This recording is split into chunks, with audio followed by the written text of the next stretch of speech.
Hey everybody, and welcome to week 3 of our class here at Purdue Global University on the Global Environment, EM 410.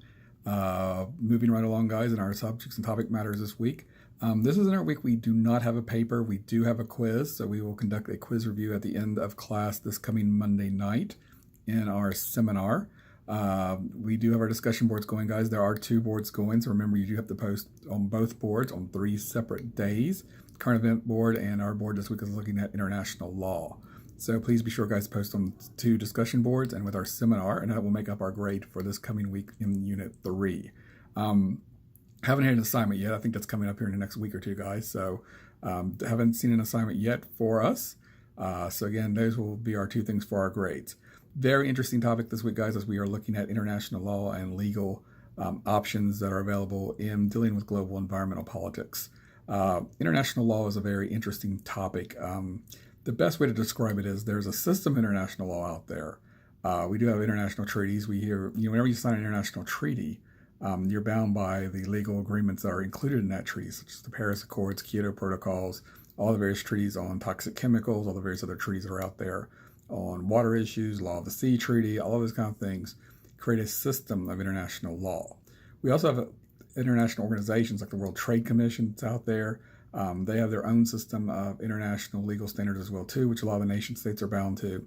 And they have a legal process where if you want to appeal something or say another country is doing something that is violation of international trade, you can always bring a dispute before the World Trade Organization. We also have an International Court of Justice, guys. It's found at The Hague, and it hears cases as well too. And these kind of things are like international criminal laws, where you've seen the war crimes after World War II against the Nazis. But they also hear other war crimes and other things that go on as well too, such as what we saw in the Serbian conflict, where you had issues of genocide against Serbian leaders against the Muslim Croatians. Those kind of issues come up as well also.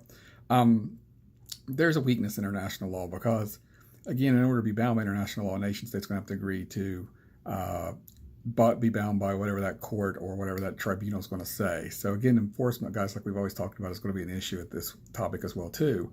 A lot of nation states say they'll be bound by things, but when the push comes to shove, sometimes the nation states will back out of it.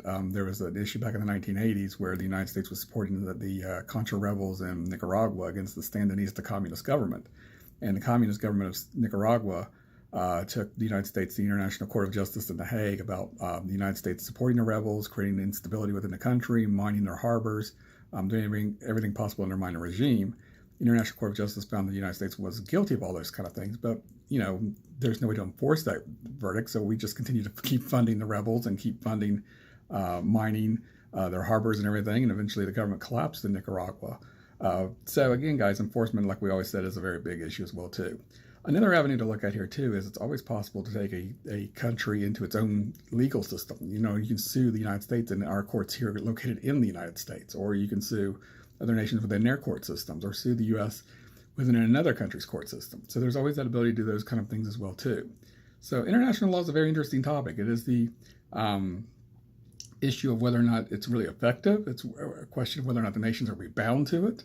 And if they are they going to pay fines? Are they going to pay restitution? Are they going to have an injunction against them to not do things anymore? Will they follow those injunctions? We see this all the time with the International Atomic Energy Association and nations allowing weapons inspectors in or not allowing weapons inspectors in to say that they are not trying to build a nuclear bomb. So all those kind of things come into play as well also. So it's a very interesting topic this week, guys. Again, office hours are Tuesdays and Sundays from 10 to 11 p.m. Eastern Time, as you will find me in the instructor virtual office. And remember, if you can't make office hours, guys, you could always send me an email at any time, and I'll respond to you guys within 24 hours. And with that, guys, have a great week.